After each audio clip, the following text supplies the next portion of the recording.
প্রিয় বিপ্লবী তরুণ সমাজ, আজকের এক ঐতিহাসিক মুহূর্তে আপনাদের উদ্দেশ্যে, দেশবাসীর উদ্দেশ্যে কিছু কথা বলতে চাই। জুলাই গণ অভ্যুত্থানের হাজারো রক্তত্যাগের পরবর্তী সময়ে আমরা একটি নির্বাচনের প্রাক্কালে রয়েছি।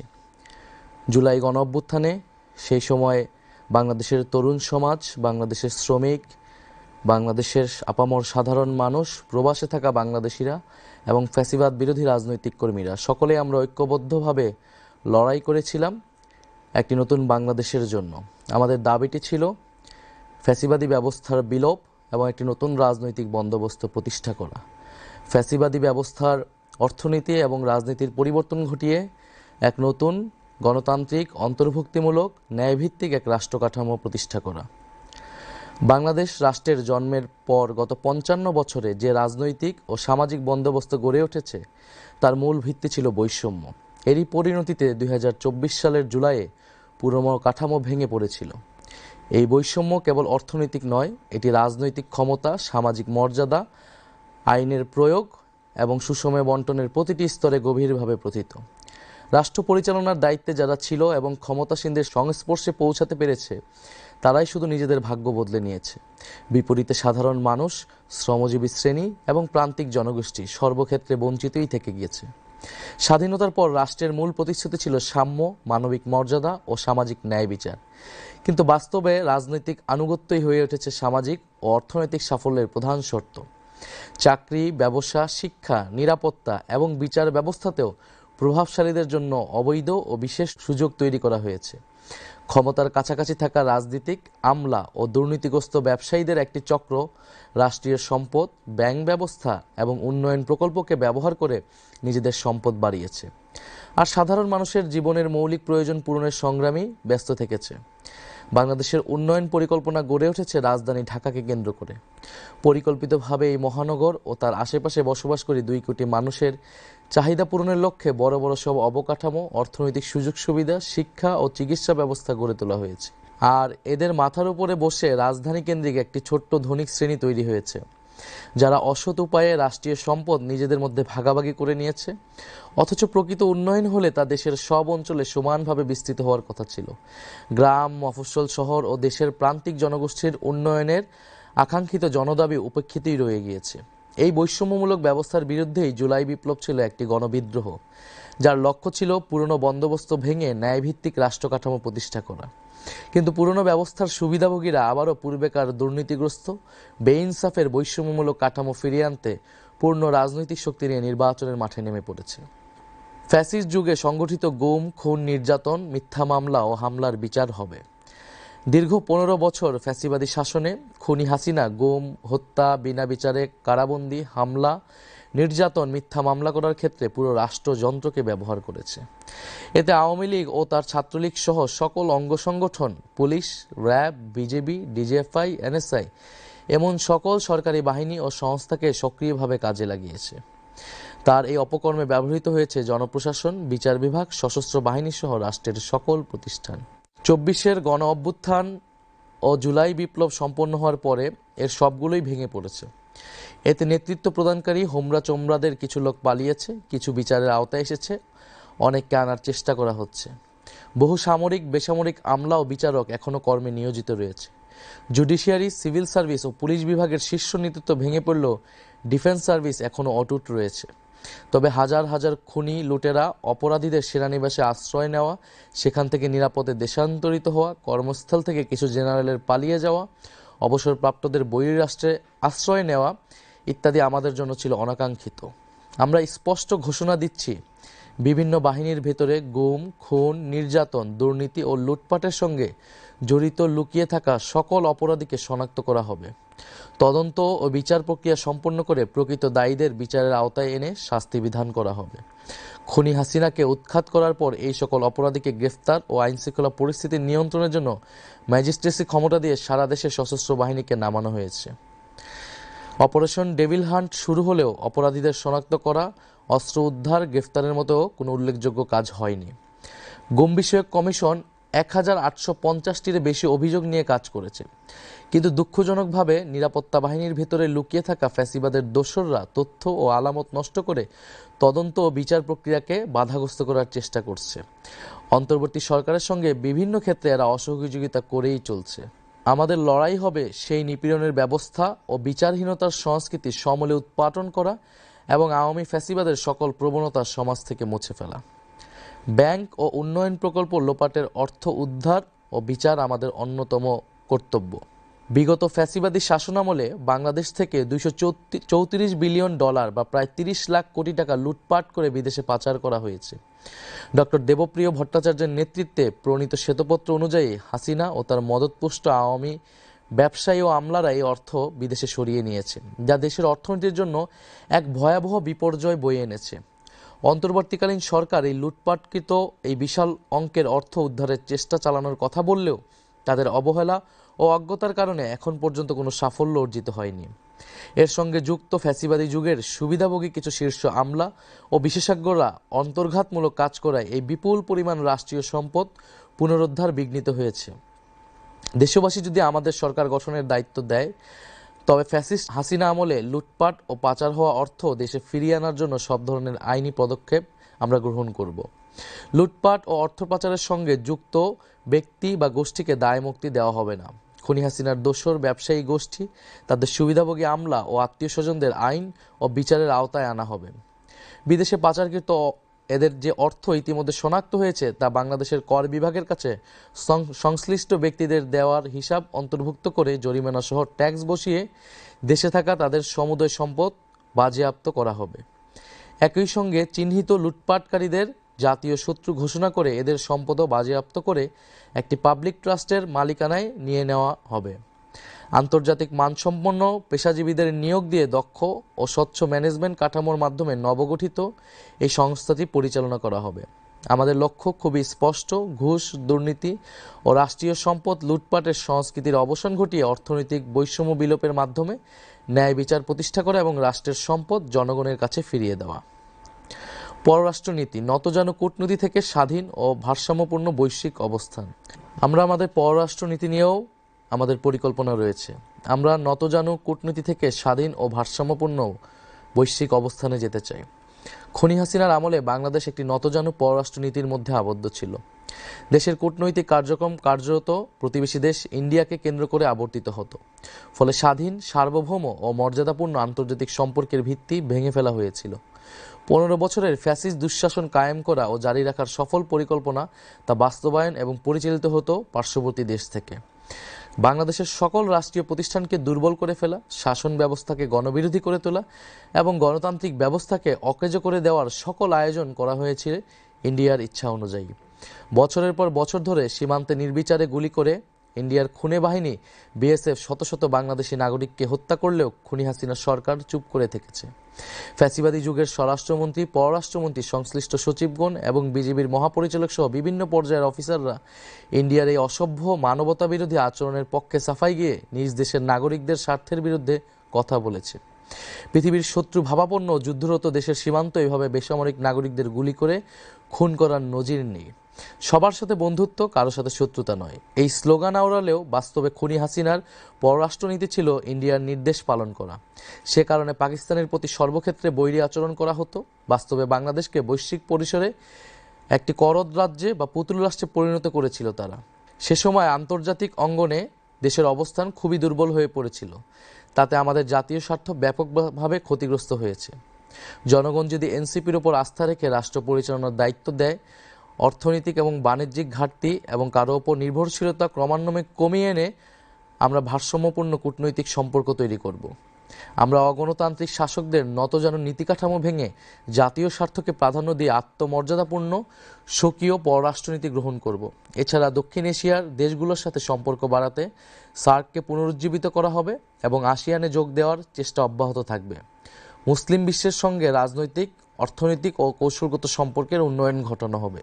প্রবাসে থাকা নাগরিকদের সমস্যা সমাধান ও দ্রুত সেবা প্রদানের লক্ষ্যে পৃথিবীর সকল প্রান্তে বাংলাদেশ মিশন স্থাপন করা এবং কূটনীতিকের সংখ্যা বৃদ্ধি করা হবে। লক্ষ্য হবে পৃথিবীর সম্ভাবনাময় সকল দেশে নামে মাত্র খরচে দক্ষ জনবল রপ্তানি করা এবং তারা যাতে কোথাও কোনোভাবে হেনস্থার শিকার না হয় সেই সুরক্ষা দেওয়া। পারস্পরিক শ্রদ্ধা, ন্যায্যতা, সহযোগিতা হবে আমাদের পররাষ্ট্রনীতির মূল ভিত্তি। আমরা আমাদের সশস্ত্র বাহিনীকে নিয়েও পরিকল্পনা রেখেছি। খনি হাসিনা তার শাসনামলে সশস্ত্র বাহিনীকে রাষ্ট্রের বহিঃশত্রুর বিরুদ্ধে ব্যবহার না করে দলীয় স্বার্থে নিজ দেশের সাধারণ মানুষের বিরুদ্ধে ব্যবহার করেছে। এর ফলে আমাদের সশস্ত্র বাহিনী কার্যত দুর্বল ও অকার্যকর হয়ে পড়ে। যখন আমাদের প্রতিবেশী রাষ্ট্রগুলো পঞ্চম প্রজন্মের ফাইটার জেট তৈরি করার প্রতিযোগিতায় এগিয়ে যাচ্ছে, তখন আমরা এখনও তৃতীয় প্রজন্মের সক্ষমতার মধ্যে সীমাবদ্ধ রয়েছি। বর্তমান কাঠামোতে ডিফেন্স বাজেটের প্রায় 70%ই কর্মকর্তা কর্মচারীদের বেতন ভাতায় ব্যয় করা হয়, যা দীর্ঘমেয়াদে রাষ্ট্রের জন্য একটি অকার্যকর ও অস্থিতিশীল ব্যবস্থা হয়ে দাঁড়িয়েছে। প্রতিরক্ষা খাতকে কার্যকর ও ভবিষ্যৎমুখী করতে হলে এই কাঠামোগত সীমাবদ্ধতা দূর করা জরুরি। আমরা যদি সরকার গঠন করতে পারি, প্রতিরক্ষা ব্যবস্থাকে সম্পূর্ণভাবে পুনর্গঠন করব। আমাদের লক্ষ্য হবে বাহিনীর সংখ্যা বাড়ানো নয়, বরং গুণগত মান বৃদ্ধি করা। পুরো প্রতিরক্ষা ব্যবস্থাকে ধীরে ধীরে একটি আধুনিক প্রযুক্তি নির্ভর হাইটেক বাহিনীতে রূপান্তর করা হবে। একই সঙ্গে দেশের 18 ঊর্ধ্ব সক্ষম তরুণ তরুণীদের জন্য বাধ্যতামূলক মিলিটারি ট্রেনিং চালু করা হবে। এতে দেশব্যাপী জনভিত্তি সম্পন্ন এক গণপ্রতিরক্ষা ব্যবস্থা গড়ে উঠবে। ফলে আধিপত্যবাদী শক্তির বিরুদ্ধে রাষ্ট্রীয় প্রতিরোধ সক্ষমতা বৃদ্ধি পাবে এবং দীর্ঘমেয়াদে রাষ্ট্রের বিনিয়োগকৃত অর্থের অপচয় কমবে। একটি কল্যাণমুখী রাষ্ট্রের দায়িত্ব হলো প্রতিটি নাগরিকের জন্য ন্যায্য মূল্যে ভোগ্যপণ্য নিশ্চিত করা। লাগামহীন দ্রব্যমূল্যে মানুষ যখন হিমশিম খাচ্ছে, তখন সরকারের ভূমিকা হবে সক্রিয়ভাবে বাজারে শৃঙ্খলা ফিরিয়ে আনা। দক্ষিণ এশিয়ার দেশগুলোর মধ্যে বাংলাদেশের নিত্য পণ্যের মূল্য সবসময় সর্বাধিক। এর কারণ এদেশে ব্যবসায়ী, রাজনীতিক ও আমলাদের একটি দুর্নীতিগ্রস্ত চক্র বাজার নিয়ন্ত্রণ করার মাধ্যমে প্রচুর অর্থ নিজেদের পকেটস্থ করে। আমরা সরকার পরিচালনার দায়িত্ব পেলে দ্রব্যমূল্য স্থিতিশীল রাখতে বিশেষ গুরুত্ব দিয়ে কাজ করব। কৃত্রিম সংকট সৃষ্টিকারী ব্যবসায়ী, রাজনীতিক ও আমলাদের সিন্ডিকেট ভাঙা হবে। এমন দুষ্টচক্রের বিরুদ্ধে আইন করে তাদের দ্রুত বিচারের আওতায় আনা হবে। কৃত্রিমভাবে বাজার নিয়ন্ত্রণ, কারসাজি ও অবৈধ মজুতদারি প্রমাণিত হলে অপরাধীরা কঠোর শাস্তির মুখোমুখি হবে। কৃষকরা যাতে তাদের শস্য ও কৃষিপণ্য কাউকে কোনো চাঁদা বা তোলা না দিয়ে বিক্রি করতে পারে এবং পাইকারি ব্যবসায়ীকেও যেন কোথাও কোনো 1 টাকাও না দিতে হয়, সরকার তা নিশ্চিত করবে। কঠোরভাবে এই পদক্ষেপগুলো নিশ্চিত করা গেলে বাজারে কৃষি পণ্যের ন্যায্য মূল্য নিশ্চিত করা সম্ভব। চাঁদাবাজ ও মধ্যস্বত্বভোগীদের কারণে অযৌক্তিকভাবে সারা দেশে সাধারণ মানুষকে পণ্যের অতিরিক্ত মূল্য দিতে হয়। সরকার ন্যায্য মূল্যের বাজার ব্যবস্থা এবং OMS কর্মসূচি বিস্তৃত করবে, যাতে নিম্ন ও মধ্যবিত্ত মানুষ সহজে সুলভে পণ্য কিনতে পারে। প্রতিবেশী বৃহৎ দেশটির উপর নির্ভরশীলতা কমিয়ে একাধিক বিকল্প উৎস থেকে আমদানি বাড়ানো হবে, যাতে আমাদেরকে কেউ পণ্য বন্দী করে বিপদে ফেলতে না পারে। বাজারে প্রতিযোগিতা বাড়াতে নতুন ব্যবসায়ী উদ্যোক্তা চিহ্নিত করে তাদের সহজলভ্য ঋণ ও সরকারি সমর্থন দেওয়া হবে। কাঁচা পণ্য সংরক্ষণের জন্য কোল্ড স্টোরেজ, সরবরাহ ব্যবস্থাপনার আধুনিকায়নের জন্য ডিজিটাল বাজার ব্যবস্থা এবং দ্রুত পরিবহন ও এর ব্যয় ন্যায়সঙ্গত করতে কার্যকর ব্যবস্থা নেওয়া হবে। মৌসুমি পণ্যের জন্য সরকারিভাবে আগাম পরিকল্পনা করে মাল কিনে তা মজুত করা হবে। আমাদের লক্ষ্য স্পষ্ট, একটি ন্যায্য, স্বচ্ছ ও জনবান্ধব বাজার ব্যবস্থা প্রতিষ্ঠা করা। বিগত স্বৈরাচারী সরকারের আমলে বাংলাদেশের পুলিশ বাহিনী কার্যত একটি দলীয় বাহিনীতে পরিণত হয়েছিল। তাদের অত্যাচার ও জুলুমের কারণে মানুষ আওয়ামী লীগ, ছাত্রলীগ ও যুবলীগের মতো পুলিশকেও পুলিশ লীগ নামে ডাকতে শুরু করেছিল। দেশে এমন পরিবার খুঁজে পাওয়া কঠিন যারা তখনকার পুলিশি নির্যাতনের শিকার হয়নি। জুলাই গণ অভ্যুত্থানেও পুলিশ ব্যাপক নৃশংসতা করেছে। আমরা সরকার গঠন করলে জুলাই বিপ্লবের সময় এবং এর পূর্বাপর 15 বছর ধরে যে সকল পুলিশ কর্মকর্তা ও সদস্য হত্যা, নির্যাতন, জুলুম, মিথ্যা মামলা, দস্যুবৃত্তি করে অর্থ লোপাট ও ঘুষ দুর্নীতির সঙ্গে সম্পৃক্ত ছিল, তাদের প্রত্যেককেই বিচারের আওতায় আনা হবে। এমন সকল বিচার সম্পন্ন করার পাশাপাশি বাংলাদেশ পুলিশকে খোলনালচে বদলে পুনর্গঠন করা হবে। দেশ ও জনগণের সেবা হবে পুলিশের একমাত্র মন্ত্র। আইন শৃঙ্খলায় রক্ষায় দলীয় সংকীর্ণ মনোভাবের সংস্কৃতিকে কবর দিয়ে বাহিনীকে জননিরাপত্তার বিশ্বস্ত সহযোগী হিসেবে গড়ে তোলা হবে। বাংলাদেশে বিচার চাওয়া আজ দীর্ঘ, ক্লান্তিকর এবং অনেক সময় হতাশাজনক এক যাত্রা। একজন মজলুম মানুষ যখন অন্যায়ের বিরুদ্ধে দাঁড়াতে চান, তখন তিনি শুধু একজন প্রতিপক্ষের বিরুদ্ধে নয়, একটি জটিল ও দুর্নীতিগ্রস্ত ব্যবস্থার বিরুদ্ধে লড়াই শুরু করেন। থানায় মামলা নিতে অনীহা, তদন্তে দীর্ঘসূত্রিতা, আদালতে তারিখের পর তারিখ পড়া এবং ব্যাপক অর্থ ব্যয়ের চাপ, সব মিলিয়ে বিচার এদেশে ধরাছোঁয়ার বাইরে চলে গিয়েছে। আর ঘুষ, আদালতের দরজায় পা রাখলেই যেন শুরু হয় অবৈধ লেনদেন। নথি নাড়তে টাকা, তারিখ পেতে টাকা, আদেশ পেতে টাকা, ঘুষের বাজারের মহা হৈহুল্লোর মধ্যে বিচারের বাণী স্তব্ধ হয়ে গিয়েছে। ট্রান্সপারেন্সি ইন্টারন্যাশনালের তথ্য বলছে, বিচার নিতে গিয়ে 60%-এর বেশি মানুষ ঘুষ দিতে বাধ্য হয়। সরকারের লিগ্যাল এইড আইন অনুযায়ী গরিব ও মজলুম মানুষের বিনামূল্যে আইনি সহায়তা পাওয়ার কথা থাকলেও এর কোনো সুবিধা নিচে পড়ে থাকা মানুষ পায় না। বাস্তবে বিচারক, উকিল, মোক্তার ও দালাল চক্রের এক জালে সাধারণ মানুষ আটকে যায়, দিশাহীন চক্রে ঘুরপাক খায়। বেশিরভাগ ক্ষেত্রে বিচার চাওয়া বিচার প্রার্থীদের জন্য শাস্তি ও ভোগান্তি হিসেবে হাজির হয়। বছরের পর বছর আদালতের বারান্দায় ঘুরতে ঘুরতে অর্থবিত্ত, সময়, শারীরিক সামর্থ্য এবং জীবনের স্বপ্নও হারিয়ে যায়। ধীরে চলা বিচার অন্যায় ও অবিচারকে বলশালী করে তোলে। আজ বিচার ব্যবস্থা রাজনৈতিক প্রভাব, অর্থশক্তির সুবিধাবাদী চক্রের মাধ্যমে কলুষিত। জেলা আদালত থেকে সর্বোচ্চ সুপ্রিম কোর্ট পর্যন্ত একই অন্ধকারের ছায়া আমরা দেখেছি। ফ্যাসিবাদী শাসনামলে এটা আরও বিস্তৃত ও অধপতিত হয়েছে। ক্ষমতাসীনদের মামলা দ্রুত নিষ্পত্তি হয়, তাদের ইচ্ছামতো রায়ও জোটে। বিরোধী দলে যারা থাকেন তাদের মামলা বছরের পর বছর ঝুলতে থাকে। ভয়ঙ্কর এই অশুভ চর্চার কারণে বাংলাদেশের বিচার ব্যবস্থা আজ ভেঙে পড়েছে। এরা তাদের সকল গৌরব, মর্যাদা ও বিশ্বাসযোগ্যতা হারিয়ে ফেলেছে। নিম্ন আদালত থেকে সুপ্রিম কোর্ট পর্যন্ত সকল স্তরে ন্যায়পরায়ণ, দক্ষ ও শিক্ষিত বিচারক নিয়োগ করে পুরো বিচার ব্যবস্থাকে ঢেলে সাজাতে হবে। বিচারকের সংখ্যা বহুগুণে বাড়াতে হবে। পুরোপুরি ডিজিটাল ব্যবস্থাপনার আওতায় আনতে হবে। ঘুষ, দুর্নীতি নির্ভর রায় বেচা কেনার চলমান আয়োজন ভেঙে ফেলবো আমরা। রাষ্ট্রে ও সমাজে ন্যায় বিচার প্রতিষ্ঠিত হলেই এদেশ এগিয়ে যাবে। এটাই এনসিপির অঙ্গীকার। বাংলাদেশের শাসন ব্যবস্থাকে নতুন করে গড়ে তুলতে হবে। বর্তমান প্রশাসনিক কাঠামো এখনও ব্রিটিশ ঔপনিবেশ সৃষ্ট পুরনো মডেলের উপরে দাঁড়িয়ে আছে, যেখানে ক্ষমতা ভয়াবহভাবে কেন্দ্রীভূত। এদেশের প্রচলিত শাসন সংস্কৃতিতে রাজনীতিক আমলা, অসাধু ব্যবসায়ী গোষ্ঠী এই কেন্দ্রীভূত ব্যবস্থাকে ধরে রেখেছে। ফলে ঢাকার অনুমোদন ছাড়া স্থানীয় পর্যায়ে কোনো সিদ্ধান্তই বাস্তবায়ন হয় না, যা উন্নয়নের গতি বাধাগ্রস্ত করে এবং জনগণের প্রয়োজন উপেক্ষিত থাকে। খাদ্য, কৃষি, বস্ত্র, গৃহায়ন, ভূমি ব্যবস্থাপনা, শিক্ষা ও প্রশিক্ষণ, স্বাস্থ্যসেবা, সমাজ কল্যাণ, পরিবেশ ও দুর্যোগ ব্যবস্থাপনা, নারী শিশু উন্নয়ন এবং স্থানীয় অবকাঠামোগত সেবার মতো অধিকাংশ দায়িত্ব উপজেলা পর্যায়ে হস্তান্তর করা হলে সিদ্ধান্ত গ্রহণে ধীরগতি কমবে। স্থানীয় জনগণের চাহিদা অনুযায়ী কর্মসূচি নেওয়া ও তা বাস্তবায়ন হবে এবং জনগণ সেবা পাবে। কেন্দ্রীয় সরকার মূলত প্রতিরক্ষা, পররাষ্ট্রনীতি এবং জাতীয় অবকাঠামোর মতো বড় বিষয়গুলো পরিচালনা করবে। অন্যদিকে উপজেলা ও পৌর প্রশাসন জনগণের দৈনন্দিন সেবা নিশ্চিত করবে। এমনটি উন্নত দেশগুলোর প্রশাসনিক কাঠামোতে চালু আছে। জনপ্রতিনিধি ব্যবস্থাকে কার্যকর করতে উপজেলা ও ইউনিয়ন পর্যায়ে নির্বাচিত নেতাদের প্রকৃত ক্ষমতা দেওয়া হবে এবং কঠোর জবাবদিহিতার আওতায় আনা হবে। প্রতিটি স্তরে অবাধ ও সুষ্ঠু নির্বাচন নিশ্চিত করা হবে। যে কোনো পর্যায়ের স্থানীয় সরকারের চেয়ারম্যান পদে প্রার্থী হতে হবে ন্যূনতম স্নাতক পাস যোগ্যতা সম্পন্ন। আমরা এমন একটি রাষ্ট্র ব্যবস্থা গড়ে তুলতে চাই যেখানে ধর্মীয় ও জাতিগত পরিচয় বিভাজনের কারণ না হয়ে এর ভিত্তি হবে পারস্পরিক সম্মান, সহাবস্থান এবং স্বাধীনতা। আমাদের লক্ষ্য একটি আধুনিক, ভারসাম্যপূর্ণ এবং অন্তর্ভুক্তিমূলক সমাজ, যেখানে নাগরিকের সম অধিকার তার ধর্মীয় ও সাংস্কৃতিক বিশ্বাস ও পরিচয়ের ঊর্ধ্বে স্থান পাবে। সকল ধর্ম ও জাতিগত গোষ্ঠীর সমান নিরাপত্তা। সংখ্যালঘু হলেও কোনো নাগরিক যেন বৈষম্য বা সহিংসতার শিকার না হয় তা নিশ্চিত করা হবে। আইন প্রয়োগের ক্ষেত্রে রাষ্ট্র নিরপেক্ষ থাকবে। ধর্মীয় বা জাতিগত পরিচয়ের কারণে কোনো বিভেদ বা বৈষম্য মেনে নেওয়া হবে না। আমাদের স্বপ্ন এমন একটি বাংলাদেশ গড়ে তোলা যেখানে মানুষ তার ধর্ম, বর্ণ বা জাতিগত পরিচয় নয়, বরং মানুষ হিসেবেই এবং নাগরিক হিসেবেই মূল্যায়িত হবে। ভারসাম্যপূর্ণ রাষ্ট্র ব্যবস্থা। বাংলাদেশ কখনোই আফগানিস্তান হবে না, এটা বাংলাদেশই থাকবে। অনুকরণীয় হতে পারে মালয়েশিয়া বা তুরস্কের মতো ধর্মানুরাগী উদারনৈতিক সমাজ। ধর্ম থাকবে ব্যক্তিগত বিশ্বাস ও সামাজিক সাংস্কৃতিক চর্চার জায়গায়, আর রাষ্ট্র পরিচালিত হবে আইন, ন্যায় বিচার ও ইনসাফের ভিত্তিতে। ধর্মের মূল্যবোধ এবং নৈতিকতা রাষ্ট্র পরিচালনার ক্ষেত্রে সহায়ক হতে পারে। পোশাকের স্বাধীনতা নিশ্চিত করা। প্রত্যেক নাগরিক নিজের বিশ্বাস, সংস্কৃতি ও ব্যক্তিগত পছন্দ অনুযায়ী পোশাক নির্বাচন করার পূর্ণ স্বাধীনতা ভোগ করবেন। একজন ধর্মবিশ্বাসী নারী যেমন হিজাব বা বোরকা পরতে পারবেন, তেমনি অন্য সকলে যেভাবে আধুনিক পোশাক পরেন তা পরিধানের পূর্ণ স্বাধীনতা থাকবে। নাগরিকের ব্যক্তিগত পছন্দই অগ্রগণ্য হবে। রাষ্ট্র কোনো বিশেষ জীবনধারা আরোপ করবে না, ব্যক্তি স্বাধীনতার সুরক্ষা নিশ্চিত করবে। ভয় ছড়ানোর অপরাজনীতি মোকাবেলা।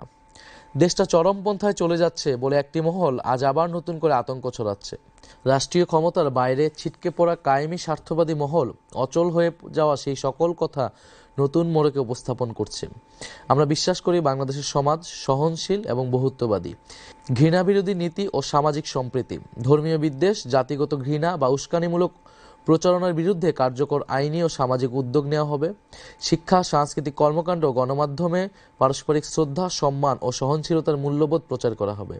নারীর অধিকার শতভাগ নিশ্চিত করাই হবে অন্যতম প্রধান অঙ্গীকার। আমরা বিশ্বাস করি কর্মক্ষেত্রে, শিক্ষাঙ্গন, যানবাহন, জনসমাগমস্থল, এমনকি ঘরের ভেতরেও নারীর নিরাপত্তা নিশ্চিত করতে হবে। সরকারি চাকরি, রাজনীতি, জাতীয় সংসদ, স্থানীয় সরকার সহ সকল পর্যায়ে নারীদের যৌক্তিক অংশগ্রহণের সুযোগ অবারিত করা হবে। গৃহস্থলে সহিংসতা, যৌন হয়রানি সহ সকল ধরনের নারী নির্যাতনের ক্ষেত্রে জিরো টলারেন্স নীতি গ্রহণ করা হবে। অতীতের অনুসরণযোগ্য দৃষ্টান্ত রয়েছে। সরকারের অ্যাসিড নিক্ষেপের মতো ভয়ঙ্কর ঘটনা কঠোর আইনের মাধ্যমে নিয়ন্ত্রণ আনতে সক্ষম হয়েছে। অতীতের অনুসরণযোগ্য দৃষ্টান্ত রয়েছে।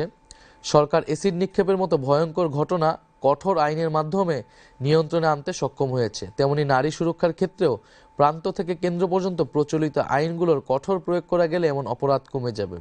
নারী নির্যাতনের বিরুদ্ধে জনপ্রতিরোধের সংস্কৃতি গড়ে তোলা প্রয়োজন। নারীদের প্রতি হওয়া সাইবার বুলিংয়ের বিরুদ্ধে আমরা কঠোর পদক্ষেপ গ্রহণ করব। নারীদের উচ্চশিক্ষার জন্য আমরা আরও উদ্যোগ গ্রহণ করব এবং নারীরা যাতে রাজনীতিতে আরও সুযোগ পায় সে ধরনের ব্যবস্থা গ্রহণ করা হবে, যেটা অলরেডি জুলাই সনদে আমাদের প্রস্তাবনায় ছিল। অন্য রাজনৈতিক দলগুলোর সহযোগিতা না থাকার কারণে আমরা সেটা এবার বাস্তবায়ন করতে পারিনি। স্বাস্থ্য ও চিকিৎসা, ভবন আছে, ডাক্তার আছে, সেবা নেই।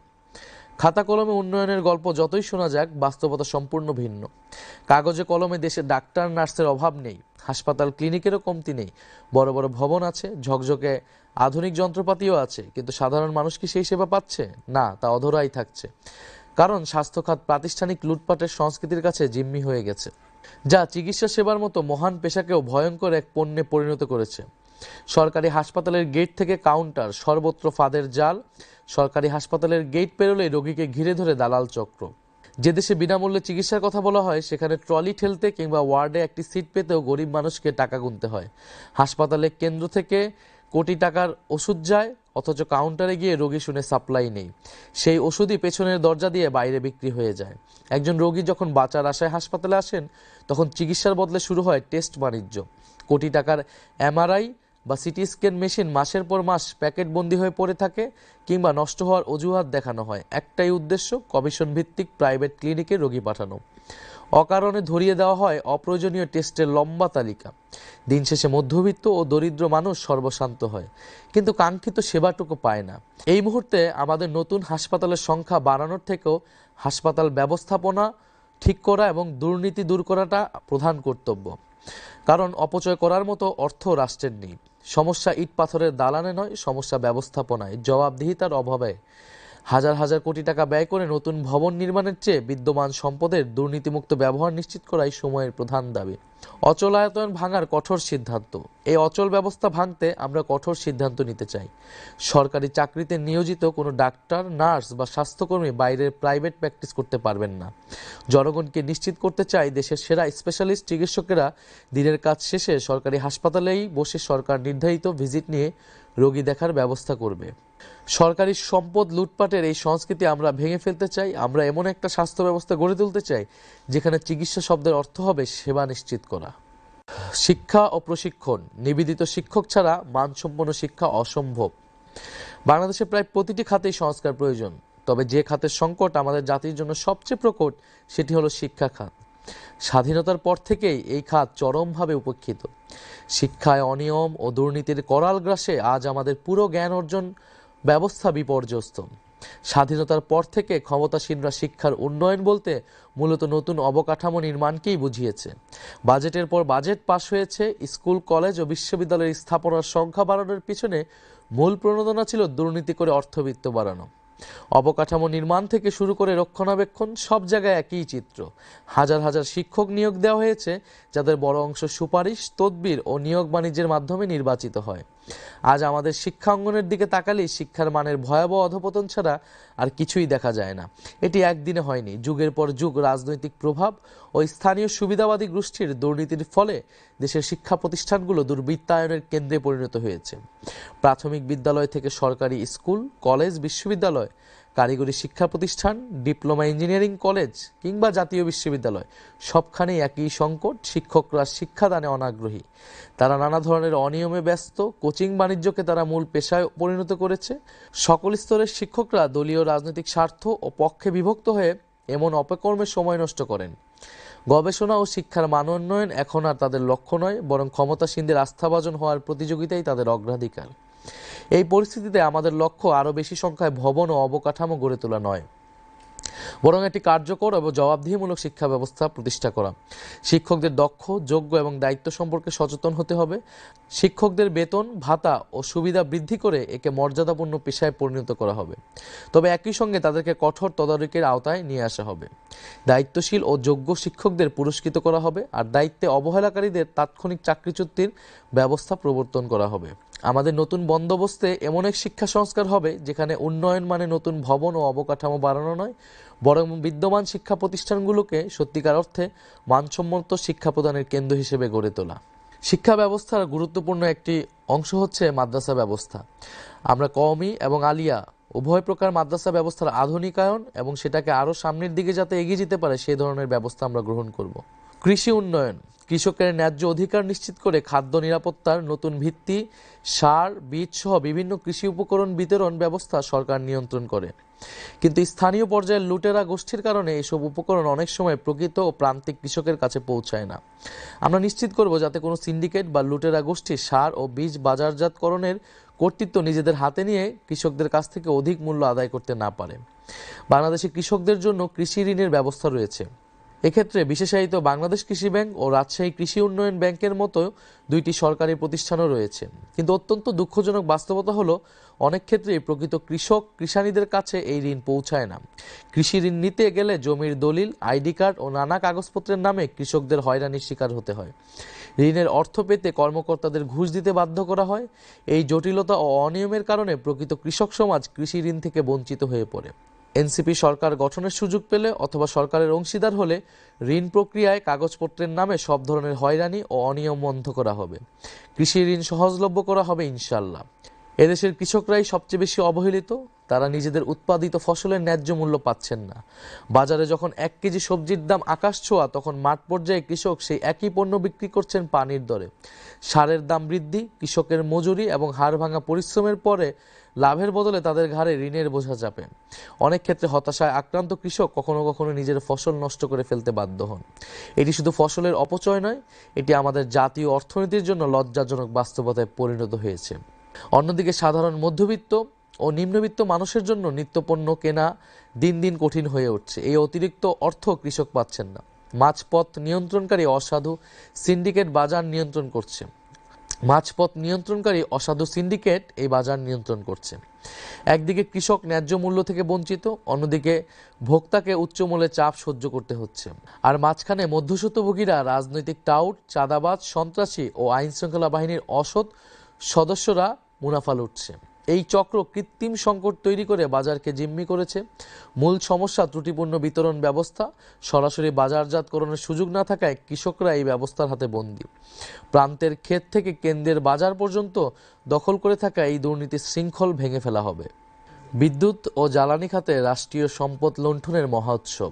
আপনারা জানেন, গত বছর খুনি হাসিনার কুখ্যাত দায়মুক্তি আইন বাতিল করা হয়েছে। কিন্তু দুর্ভাগ্যজনক বাস্তবতা হলো, আইন বাতিল হলেও সেই আইনের অধীনে করা দাসত্বের চুক্তিগুলো এখনও আমাদের অর্থনীতি ও জনগণের রক্ত চুষে যাচ্ছে। এখনও এই লুটেরাদের হাতে বছরে $5 বিলিয়ন অর্থাৎ 63,000 কোটি টাকা তুলে দিতে হচ্ছে।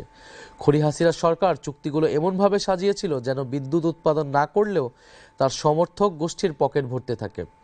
গত 18 মাসে আমলাতান্ত্রিক জটিলতা ও আইনি মারপ্যাচের কারণে সেই চক্র ভাঙা সম্ভব হয়নি। বছরের পর বছর দেশবিরোধী নীতি, অস্বচ্ছ চুক্তি এবং প্রাতিষ্ঠানিক দুর্নীতি বিদ্যুৎ ও জ্বালানি খাতকে জনগণের উপর বোঝায় পরিণত করেছে। বিদ্যুৎ উৎপাদন না করলেও এই বাটপারদের টাকা দিতে হচ্ছে রাষ্ট্রকে। লুটপাটের এই ব্যবস্থাকে ভদ্র ভাষায় বলা হয় ক্যাপাসিটি চার্জ, দেশ বিদ্যুৎ না কিনলেও কোটি কোটি টাকা পরিশোধ করছে।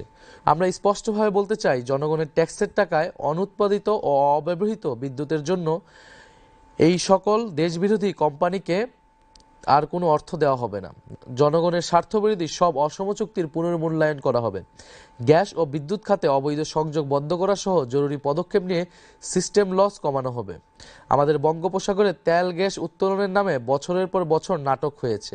আমরা সেই নাটকের ইতি টানতে চাই। আমরা সরকার পরিচালনার দায়িত্ব পেলে সমুদ্র সীমানায় থাকা তেল গ্যাস উত্তোলনের উদ্যোগ গ্রহণ করব।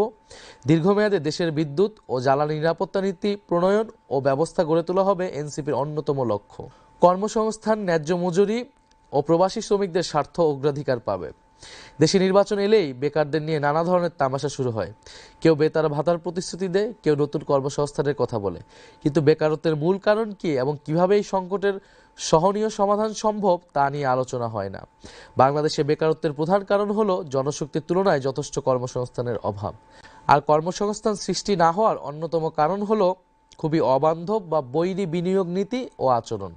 ক্ষমতাসীন রাজনীতিক, সরকারি কর্মকর্তা, কর্মচারীরা ঘুষ ও ব্যক্তিগত ফায়দা ছাড়া বিনিয়োগে ব্যাপক বাধা বিপত্তি সৃষ্টি করে কর্মসংস্থানের সম্ভাবনাকে আটকে দেয়। শিল্প কারখানায় জ্বালানি সরবরাহ বাধাগ্রস্ত করে ও কাঁচামালের সংকট সৃষ্টি করে বিনিয়োগকারীদের বিমুখ করা হয়। ফলে নতুন শিল্প কলকারখানা গড়ে ওঠে না। এতে অর্থনৈতিক প্রবৃদ্ধি সম্ভাবনা ক্ষতিগ্রস্ত হয়। আমাদের প্রধান লক্ষ্য হবে বাংলাদেশকে দক্ষিণ এশিয়ার সবচেয়ে বিনিয়োগ বান্ধব রাষ্ট্রে পরিণত করা, যাতে দেশি ও বিদেশি বিনিয়োগকারীদের আস্থা ফিরে আসে, যে কোনো বিনিয়োগ সহজতর হয়। একই সঙ্গে বিদ্যমান শিল্প খাতকে সুরক্ষা দিতে হবে, যাতে একটিও শিল্প কারখানা বন্ধ না হয় এবং আরও নতুন কর্মসংস্থানের সুযোগ তৈরি হয়। প্রতি বছর লক্ষ লক্ষ মানুষ কর্মসংস্থানের আশায় বিদেশে পাড়ি জমায়, কিন্তু বিদেশে যেতে মানুষকে জমি জমা বা বাড়িঘর বিক্রি করে বিপুল অর্থের যোগান দিতে হয়। বাংলাদেশ থেকে অভিবাসনের খরচ ভারত, নেপাল বা শ্রীলঙ্কার তুলনায় 5-6 গুণ বেশি। এর পিছনে রয়েছে রাজনৈতিক দল ও আমলাদের সমর্থিত ভুল নীতি ও খুবই সক্রিয় একটি মাফিয়া চক্র। এরা কৃত্রিমভাবে ভিসা সংকট, অভিবাসনের পথে নানা জটিলতা এবং উড়োজাহাজ ভাড়া সহ পুরো প্রক্রিয়াকে নিয়ন্ত্রণ করে ইচ্ছামতো অর্থ আদায় করছে। এনসিপি সরকার গঠনের সুযোগ পেলে এই দুষ্ট সিন্ডিকেট ভেঙে প্রবাসে যাওয়া সহজ, স্বচ্ছ ও সাশ্রয়ী করা হবে। আমাদের লক্ষ্য, বিদেশে যেতে ইচ্ছুক মানুষ যেন স্বল্প সময়ে এবং কম খরচে নিরাপদে বেরিয়ে যেতে পারে। দেশের বর্তমান যোগাযোগ ব্যবস্থায় বিদ্যমান বিশৃঙ্খলা, যানজট ও অনিয়ম দূর করে একটি নিরাপদ, সুশৃঙ্খল ও মানবিক পরিবহন ব্যবস্থা গড়ে তোলাই আমাদের মূল লক্ষ্য। আমরা সরকার পরিচালনার দায়িত্ব পেলে কোনো মন্ত্রী বা উচ্চপদস্থ কর্মকর্তার চলাচলের জন্য রাস্তা বন্ধ রাখা হবে না। জনগণের ট্যাক্সের টাকায় নির্মিত সড়কে সাধারণ মানুষের চলাচলের অধিকার অগ্রগণ্য হবে। জরুরি সেবা, বিশেষ করে অ্যাম্বুলেন্স ও ফায়ার সার্ভিস পাবে সর্বোচ্চ অগ্রাধিকার। সরকারি কর্মকর্তাদের জন্য আলাদা পরিবহন ব্যবস্থা থাকবে না, সকলকে সাধারণ জনপরিবহন ব্যবহার করতে হবে।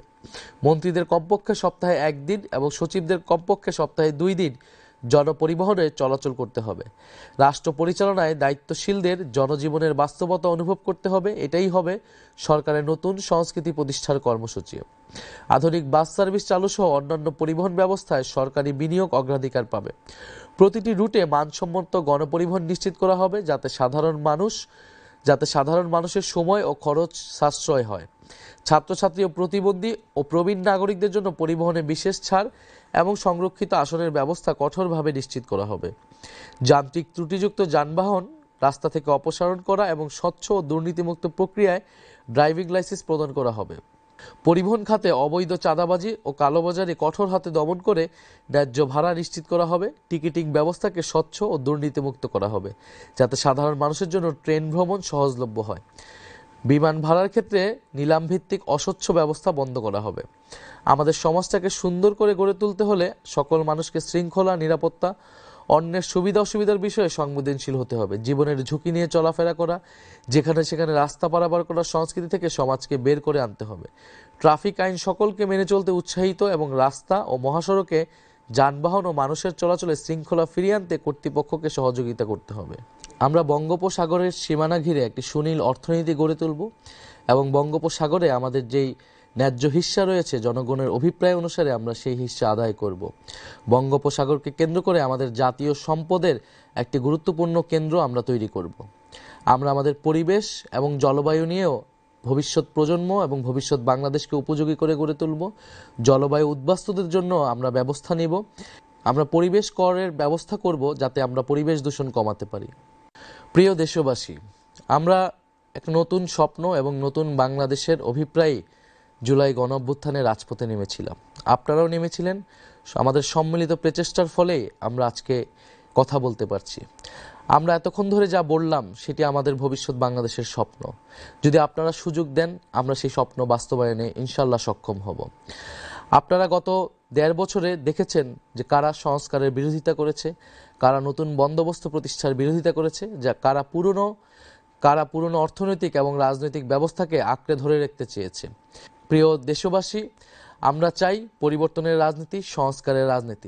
বাংলাদেশকে দুর্নীতিমুক্ত, বৈষম্যমুক্ত এবং আধিপত্যবাদ মুক্ত একটি ন্যায়ভিত্তিক রাষ্ট্র হিসেবে প্রতিষ্ঠা করাই আমাদের উদ্দেশ্য। সেই উদ্দেশ্যে আমরা 11টি দল এবার ঐক্যবদ্ধভাবে নির্বাচনে অংশগ্রহণ করছি। আমাদের জাতীয় নাগরিক পার্টি এনসিপির শাপলাকলি মার্কায় 30 জন প্রার্থী সারা দেশের বিভিন্ন জায়গা থেকে নির্বাচনে অংশগ্রহণ করছে। আমি আপনাদের প্রতি আহ্বান জানাচ্ছি, অনুরোধ করছি, আপনারা তরুণ প্রজন্মকে সুযোগ দেন, পরিবর্তনের রাজনীতিকে সুযোগ দেন। আগামী 12ই ফেব্রুয়ারি আপনাদের কাছে সুযোগ এসেছে, আপনারা বেছে নেবেন পরিবর্তনের রাজনীতি নাকি পুরনো রাজনীতি। আমরা বিশ্বাস করি বাংলাদেশের মানুষ, আপনারা পরিবর্তন চান, সংস্কার চান। গত 1.5 বছরে আমরা অনেক কিছুই অর্জন করতে পারিনি। সেই হতাশা, সেই ক্ষোভ আমাদের আছে।